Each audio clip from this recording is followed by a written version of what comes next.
चली आज एगो दुर्गा माई के कथा सुनाओ तनी। कथा अच्छा लगे तो लाइक करम, चैनल के सब्सक्राइब करम। एगो गांव में कुहार भाई रहलन, वो खूब मूर्ति गढ़त रहलन। दुर्गा जी के, सरस्वती जी के, लक्ष्मी जी के, सब चीज के मूर्ति गढ़त रहलन, बनावत रहलन।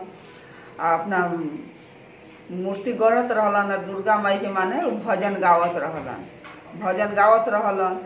उनकरा एगो पत्नी रहे, एगो उनकरा लड़का रहे। दुआरे पर अपन गढ़त रहलन। पत्नी उनकर घर में खाना बनावत रहली, लड़का खिलावत रहली। और खाना बनाए के चक्कर में तले लड़का उनकरा से माने तनी बेखियाल हो गईली। अब लड़का माने वो आंगना से निकल के बहरी चल आई। जहाँ उनकर माने कुहार माने मूर्ति बनावत रहलन, तो ओकरा मूर्ति ना बनावत रहलन, ओकरा माटी के सानत रहलन। खूब दुर्गा माई के भजन गावत रहलन। माटी के सानत रहलन।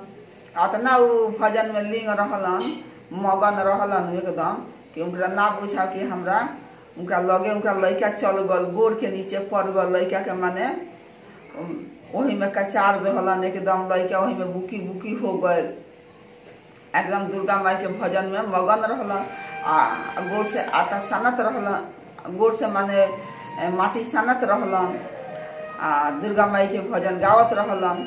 तले आंगना से उनकर मेहरारू निकल के लड़का खोजत आवत है कि लड़का कहाँ बा, लड़का कहाँ बा। तो अपना पति से पूछत है कि लड़का के देखनी है, तो वो कहत रहे कि ना, हम तो लड़का के ना देखनी है। अब तो लड़का उनकरे गोड़ के नीचे कचरा गइल बा, और वही में कुटी कुटी सना गइल बा।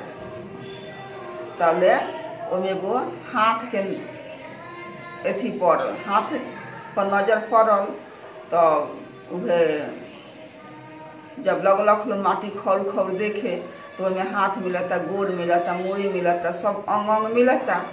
अब तो मेहरारू के रोला के ठीक ना रहे कि माने इतना माने मगन बारन गाना में कि माने लड़का के भी ना देखल हन। लड़का के ही में आटा खानी सान देहलन। माने मौगी खूब बोलक अपना पति के।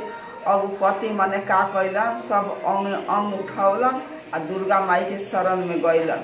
कहलन कि हे दुर्गा माई, तहारा शरण में हम बानी, आ तहरे भजन गावत रहनी है।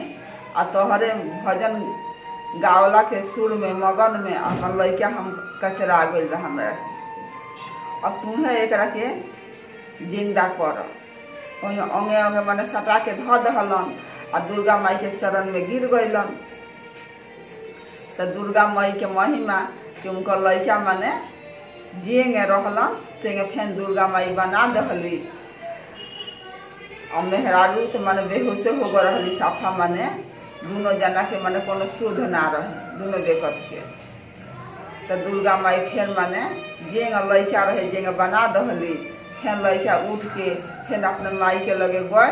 तो तब माने ओकर माई के होश आई। तो दुर्गा माई के महिमा बावे। भगवान चाहिए, देवता मुन चाहिए तो सब कुछ होई, ना चाहिए तो कुछ भी ना हुई। यही कथा समाप्त। कथा अच्छा लगे तो लाइक करम, चैनल के सब्सक्राइब।